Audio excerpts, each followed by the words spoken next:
我先简单的就是介绍一下今天的这一场线上 webinar。那主要呢是在就是我们这个竞争激烈的职场环境还有学术环境中，如何在短时间内可以清晰、自信且有说服力的行销自己。那 elevator pitch 电梯简报是一个不可或缺的软实力哦。那无论是大学面试奖学金申请，还是求职与实习机会，那掌握这项技能呢，就会帮助你抓住每一个机会，好好的展现自己。那等一下的讲者呢是 Eve 在高等教育领域呢，拥有超过35年的专业经验哦。那也成功经营专门培训面试技巧课程，那致力于帮助学员在竞争激烈的环境中脱颖而出。他在面试准备与表达技巧方面具备深厚的专业知识，并将等一下会在这个会议中呢分享如何运用这项关键的软实力，就是我们说到的 elevator pitch。在全球竞争中取得优势，赢得理想的学术与职涯机会哦。那等一下的讲座全程都会以英文进行，那重点内容包含就是preparing for interviews, the elevator pitch, and key steps in university interviews, insights into scholarship interviews, how to stand out in competitive job markets. All right. 那现在是7:02，我们就话不多说，那我们先来介绍今天的主讲者。Good evening, everyone, and welcome to today's webinar. We're honored to have Eve with us.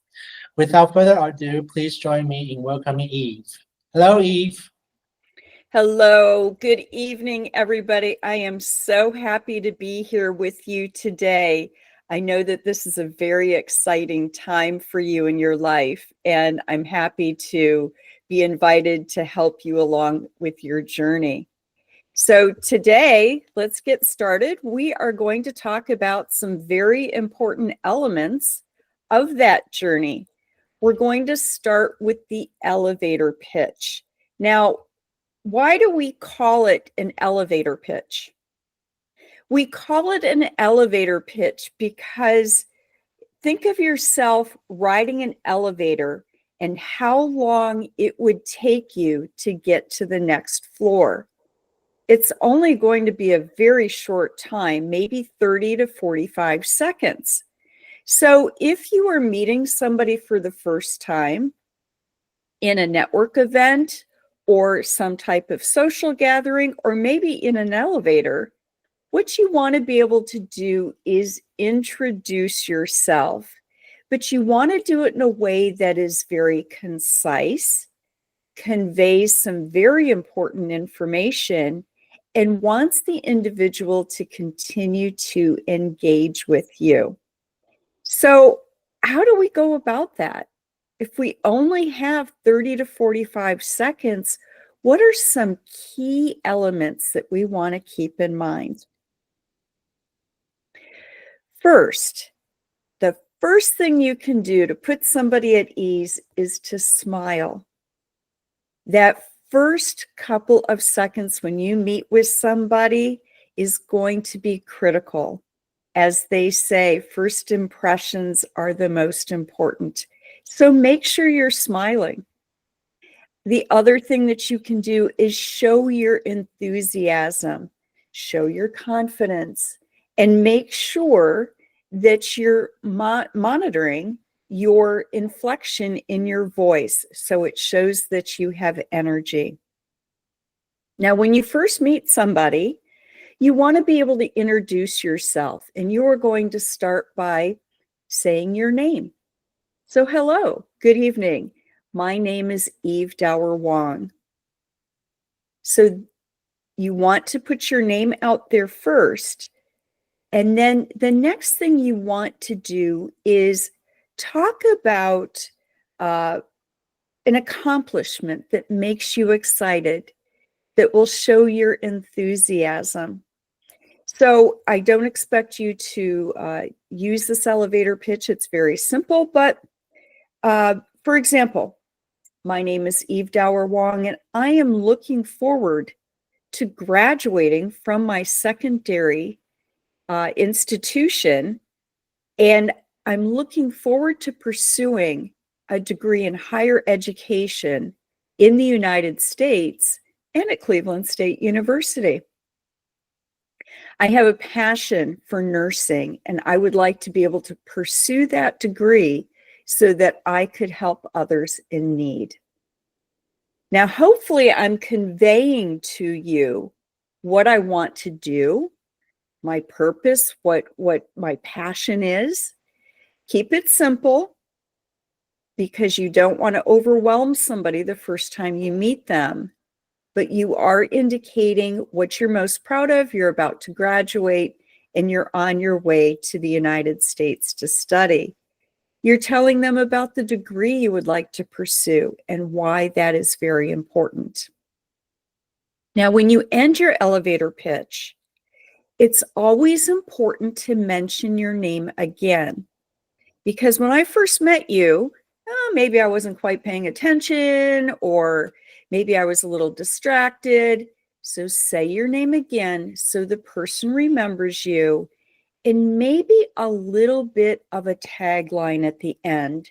So I'm going to finish by saying, my name is Eve Dower, and I'm excited about, I'm excited about making the world a better place through nursing. So that is just a quick, easy example. I would hope that you would develop an elevator pitch that would make it your own, something that is personal to you. Now, it is so very important that you practice your elevator pitch. While we think we have it in our head, we think we're going to be able to say it. It's surprising when we actually start talking out loud how it might sound choppy, or we might be a little bit unsure what to say. I can tell you that when I developed an elevator pitch as a coach, it took me 5 weeks to practice, rewrite, practice. And what I did is I would practice in front of a mirror and say my elevator pitch out loud. Or I also used my recorder so I could listen to how my voice sounded to other individuals. So please take the time to practice. That is the biggest advice I can give you. Also, if you give your elevator pitch to someone else, a friend, a family member, sometimes that can be the hardest delivery of a pitch you can give because they know you. So you might be a little bit nervous, but listen to the feedback that they'll give. Or maybe you work with somebody currently at your school that can give you some unbiased feedback as well. It's always important to ask for help in these cases because you want to make sure it's perfect. This is too important not to practice. Again, we talked about being concise. You only have 30 to 45 seconds. You don't want to drone on about how you were captain of the chess team and that you currently have perfect grades in school, and you don't want to talk about your family. You want to keep it very concise. Okay, and don't ramble on. Make sure you know what your messaging is when you're talking to people. Okay? By practicing your elevator pitch, you are going to gain confidence. Okay, we talked about smiling, being energetic and enthusiastic. You will only get there through practicing. I apologize, it's morning here, and so I have a little bit of a frog in my throat, as we say here. Always show professionalism. Okay, you don't want to be, your body language. You don't want to have your shoulders or your head down, right? You want to show that you're professional, you're confident. Let that person know that you truly intend to do what you say you're going to do. Okay, that is extremely important. Body language, make sure any event you go to, networking event, social event, we'll talk about interviews in a minute, always make sure that you are dressed appropriately. I recently coached somebody on my staff, a student worker. She had a group interview, and I had told her what to wear, professional dress. And in that interview, she was the only one that had dressed professionally, and she was the only one that was able to move on to the next round.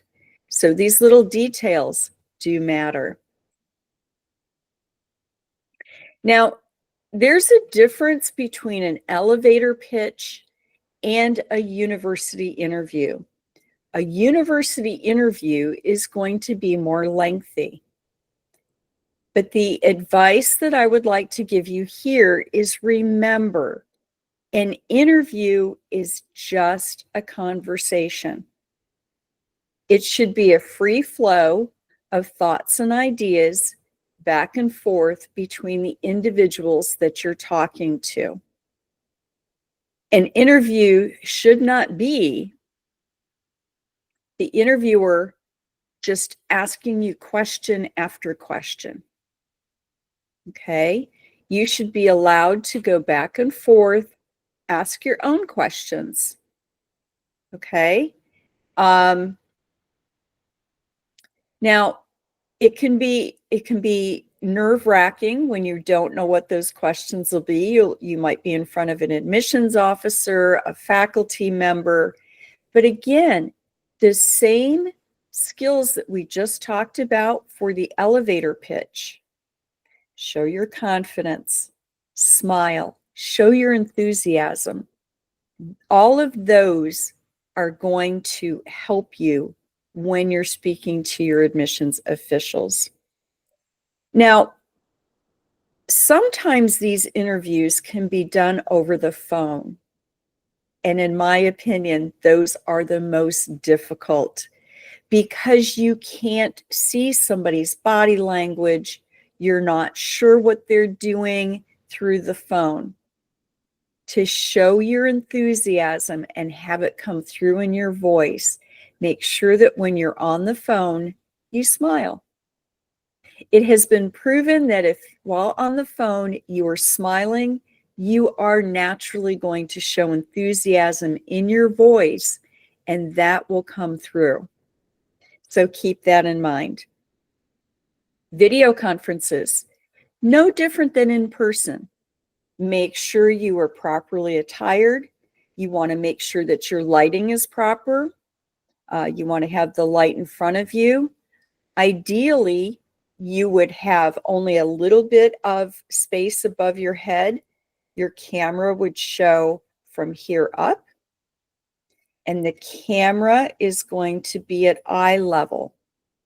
Don't do the looking down at the laptop or looking up at the camera this way. That does not present a good image. Okay? If you have a laptop, raise it up on a box or a book so that the camera is eye level. The other thing I'd like to teach you is when you are doing video calls, teach yourself to look at the camera. Don't look at the screen.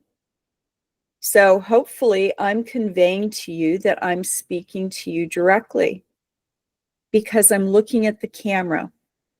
If I were to look at the screen or look at slides, or if I had all of your pictures up, it looks like I'm not engaged with you. By looking at the camera, I develop a really nice connection.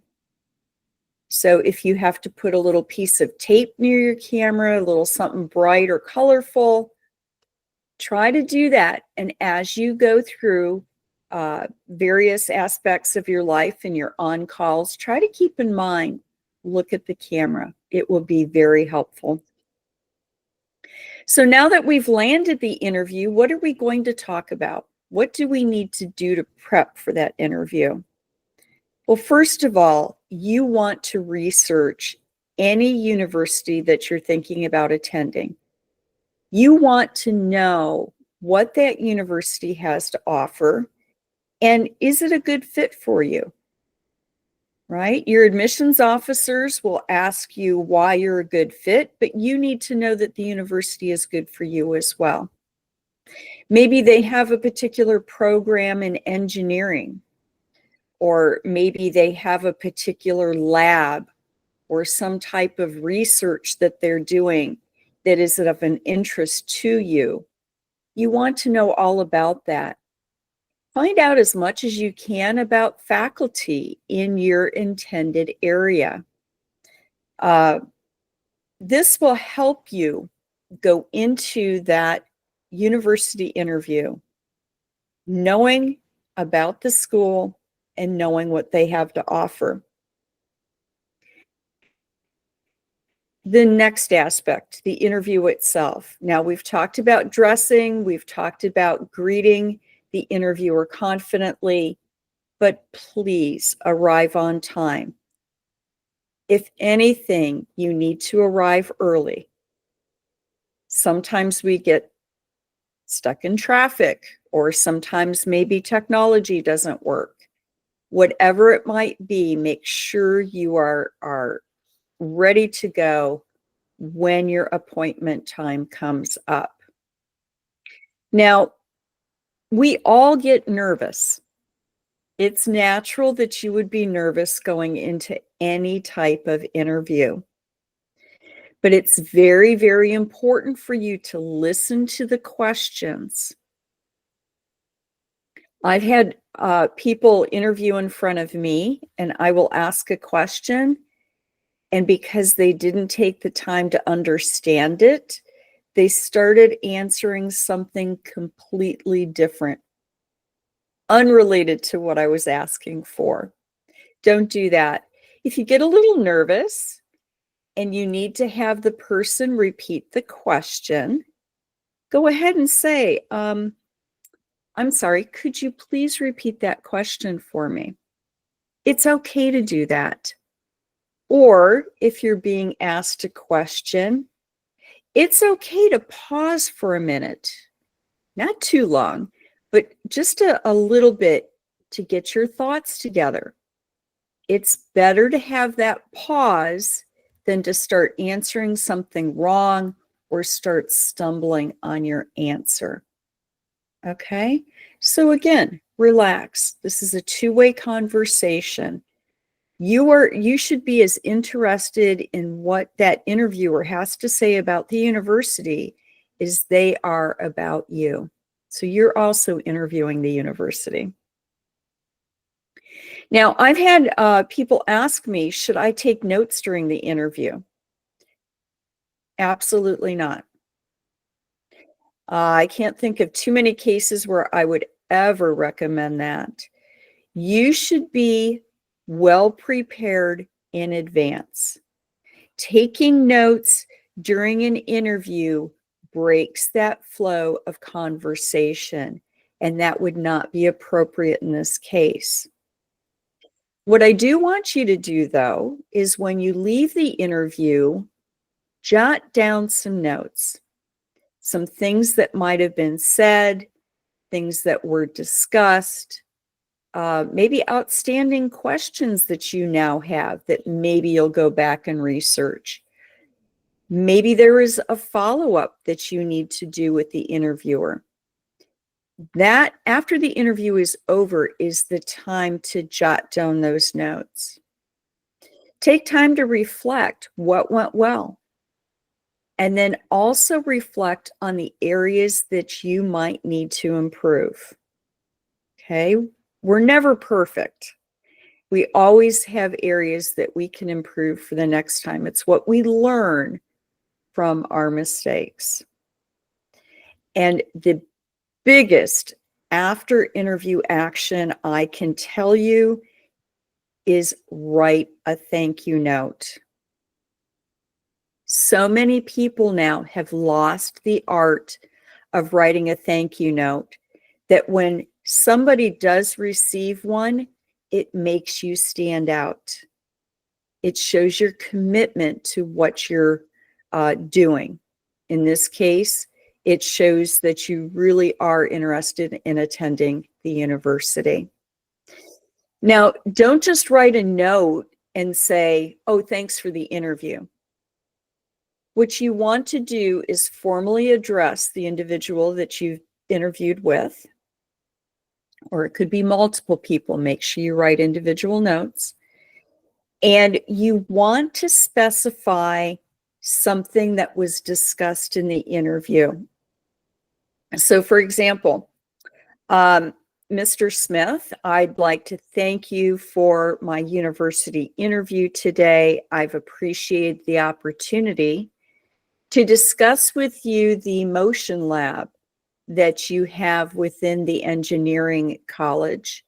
As somebody who's interested in the biomedical field, I am very excited of the prospects that the engineering school can provide me. I look forward to a positive response from you. Something of that nature. You want to specify something that was discussed in the interview so that the interviewer knows that you were paying attention, that you did have a key takeaway from that, and you're saying that you look forward to a favorable response. Again, keeping it positive. Now, let's talk about scholarships. Oh, let me go back to one more thing. This is another area that you can work on and make yourself stand out. One of the biggest questions, if not the biggest question that an interviewer will ask is, tell me about yourself.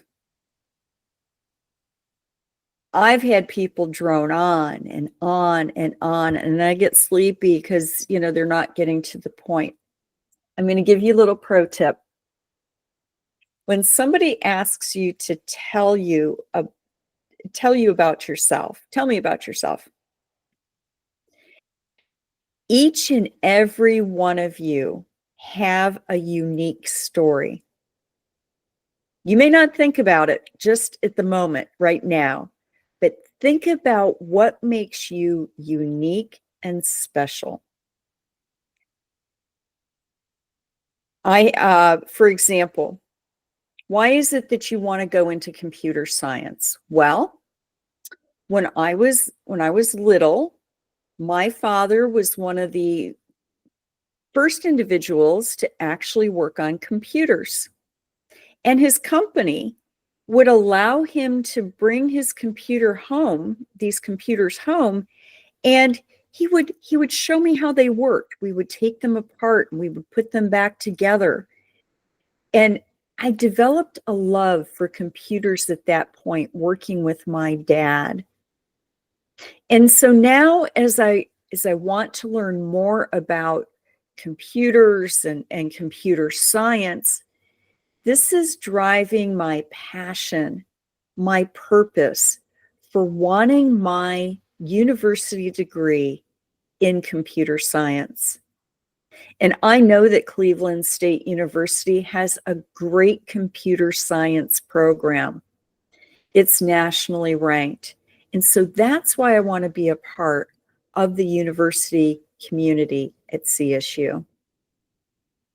See how that little story led up to engaging the interviewer, letting them know about you. What makes you unique and special? Oftentimes when I work with some of our graduate students, I talk about the journey that they took to actually arrive in the United States, the hard work that went into their desire to get that degree, and how they will be using that degree. So come up with your unique story. You have it. If you can't think of something yourself, ask a close friend. Ask them what makes you special, or what might be driving your ambitions. Each person can come up with something that will have them stand out from other people. Oftentimes people say, well, I graduated, I went to high school, and maybe I helped my mom in her bakery on the weekends. And no, we don't want to hear about all that. We want to hear what makes you unique and why you want your degree at the university. All right, scholarship interviews. Now, this is going to be a little different. Yes, they want to know about you, but it's more about, if I give you this money for a scholarship, what are you going to do with it? Right? How are you going to take advantage of money that you might receive? So, when you're talking about scholarships, you want to talk about your merit in the classroom, but you also want to talk about any extracurricular activities or volunteer work that you've done, something that shows your dedication, shows that you're worthy of receiving the scholarship. You also might have a personal story in your life where you might be the first one in your family to go to school. So you might say to the interviewer, my family, I come from a small village, and my family works hard, but nobody has ever gone to university before. This scholarship money would mean the world to me.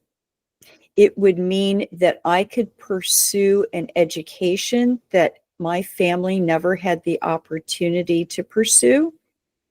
And I am going to take that degree, and I am going to work with other individuals as a social worker and help make their lives better. Okay, so you're showing what you've done in the past, academic merits, any other work outside of the classroom. You're talking about what that money would mean and how it would change your life.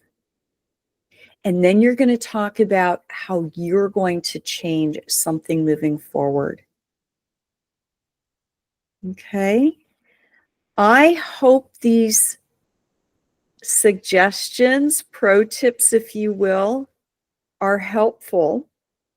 And I'm looking forward to some questions.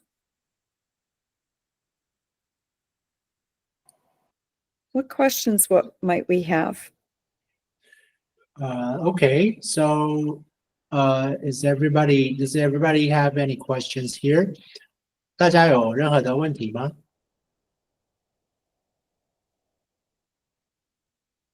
You must have questions. These are hard topics. 对，针对这个主题呢，应该大家会有一些疑问都可以问。如果说不太知道怎么讲的话，你可以打中文在那个讯息栏里面，我这边可以同整给我们的讲师Eve。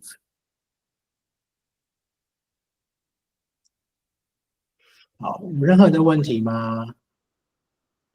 Any questions here? Does somebody want to try to give an elevator pitch? Oh, there's a questions here, and the interviewer asks a question that you can answer. How should you respond in the moment? Excellent question. Sometimes what you might do is say,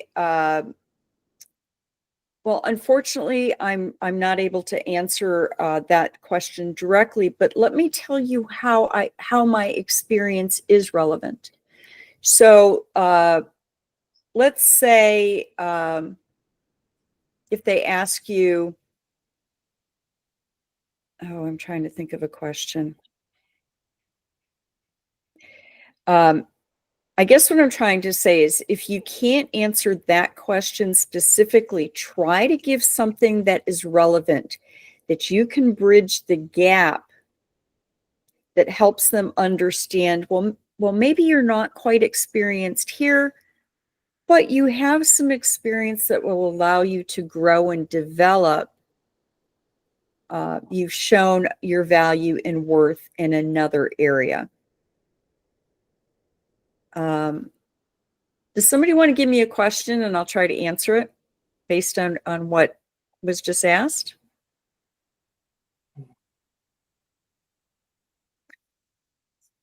Give me a question. Something I may not know.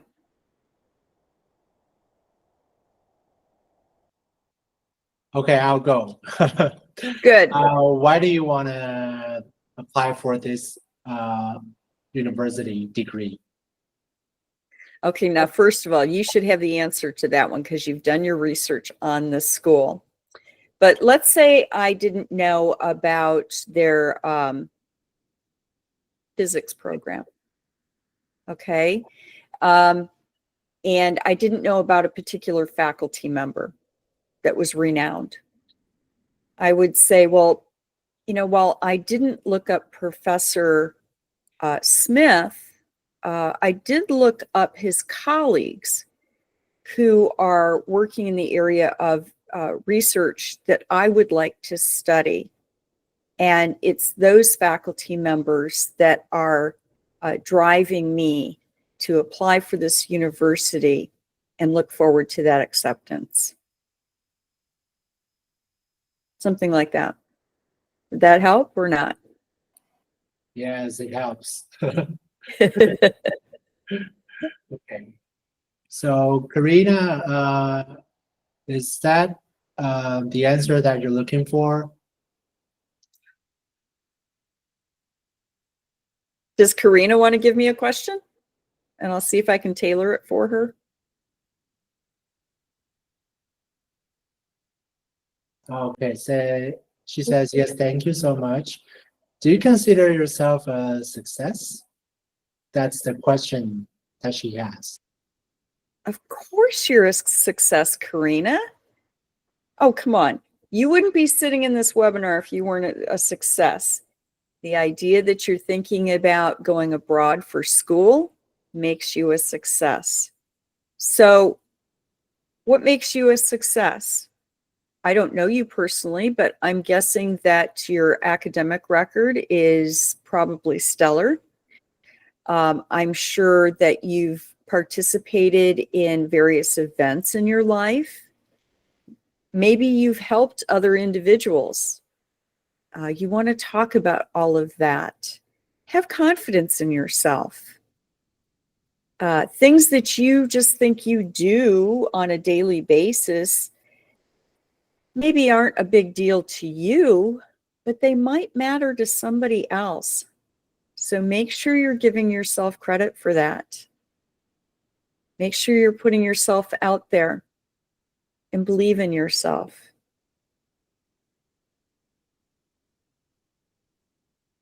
Okay, thank you. Thank you, Eve. There's another question.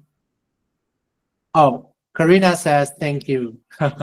That means Karina, I wish you the best. Okay, and Roman has another question that he says that if he's answering a question, but he finds that he's maybe giving a wrong answer. Is in the middle of answering a question, and he finds that found that he is answering wrong. So, what's your suggestion for that? Right. So you've maybe not listened to the question, or maybe you misinterpreted the question that was being asked. Remember, I told you either pause and get your thoughts together, or ask the interviewer to repeat the question just so that you can kind of get yourself together. But if you haven't done that and you start answering and you get about halfway through the answer and you think, oh, I'm not answering correctly, make your apologies. Just, we're all human. Make your apologies. Excuse me, I'm sorry. that's not how I wanted to answer, I'd like to be able to start that answer over. Okay, just reset yourself. The interviewer knows you are going to be nervous. Anybody that's done this long enough, we've seen any amount of nervousness when we interview people. So just make your apologies. Let the interviewer know that you're going to restart your answer and go ahead and start answering again. It's okay.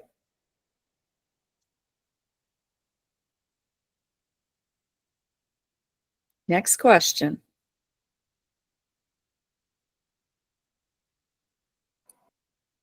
Okay, Rowan says, thank you, Eve. Good luck to you. Good Okay. luck to you. I like this interaction. I like the questions. I like talking to students. Okay, does anybody has any other questions here? I've got a couple more that I want you to work on. I want you to think about answering.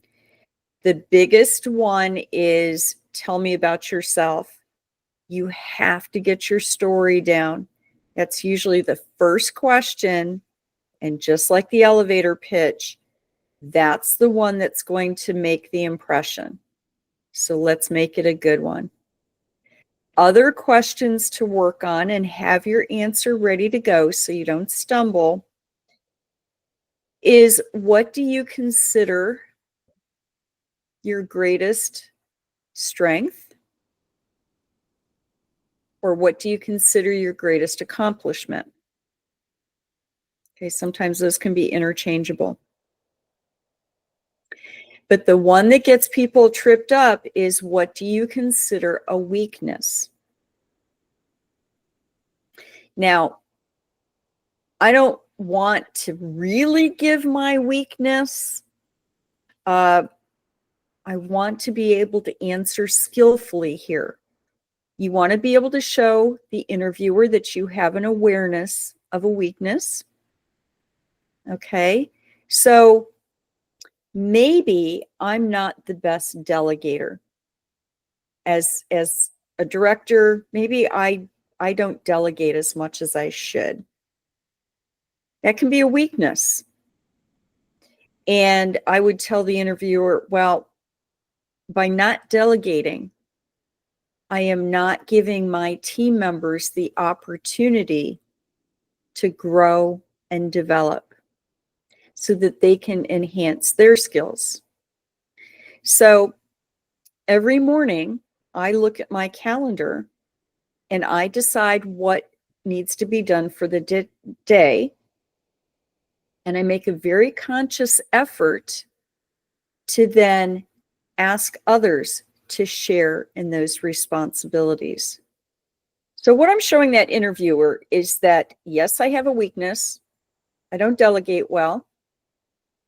I'm telling them why that's important. That shows my awareness that I'm taking away from others.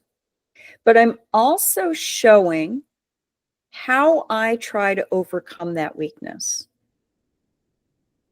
Okay, so it's not just, well, I can't delegate. That's not a good answer. Okay, show your awareness, but also show how you work to overcome that. That's what they're looking for, is how do you make up for that weakness? What are you doing to resolve or correct it? That's what that answer is looking for. And then always be ready to say, why do you want to attend the university? Okay, we've talked about that a little bit at the beginning, but always be ready with, why you want to attend the university, and always be thank the person for the interview and the opportunity. Always be gracious in that way. Okay. All right. Any other questions?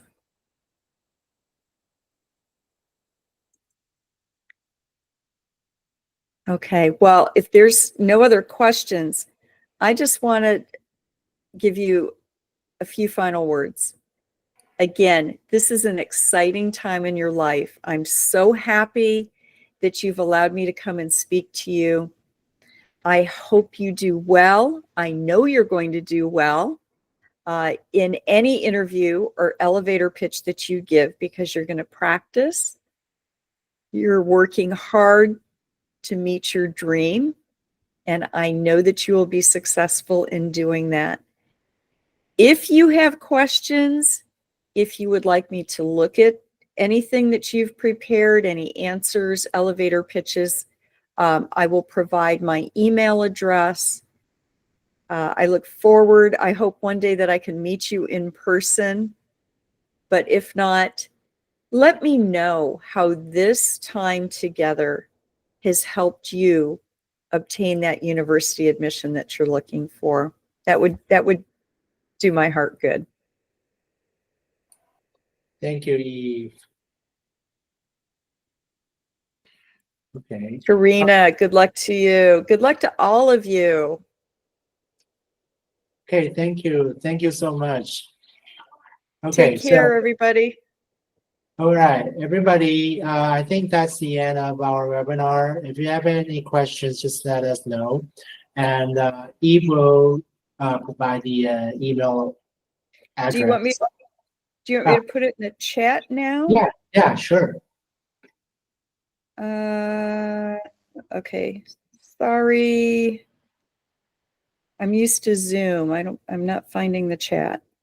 Oh, the chat, I think that's on the right bottom. On the I right. see. Yeah. Okay. Yes, please. Would love to hear from everybody.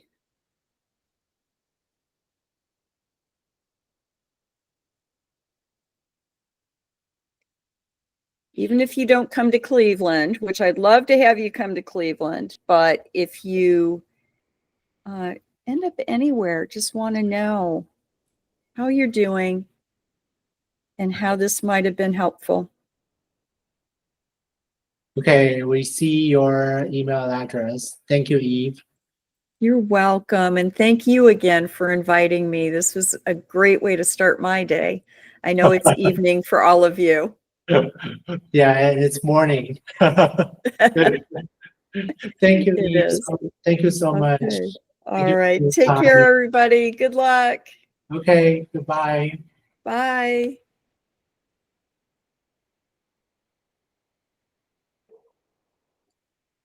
好，那今天谢谢大家参加我们的线上的 webinar。那如果说你们有任何对于面试上面的就是问题，或是你已经有一些准备，你希望可能透过 Eve 这边帮你做一些correction， 或是帮你做一些就是检视一下你的准备的这些内容的话，可以透过他刚刚在这个讯息的 box， 他有留下他的 email address。OK， 那大家可以把这个 email address 就是留下来，你不一定是要申请就是 Cleveland， 你可以是就是只要是针对面试啦、申请奖学金、申请大学这些的问题，如果说你已经有准备了，你都可以透过这个 email 那跟 Eve 做互动这样子。那很谢谢大家今天参与我们的 webinar。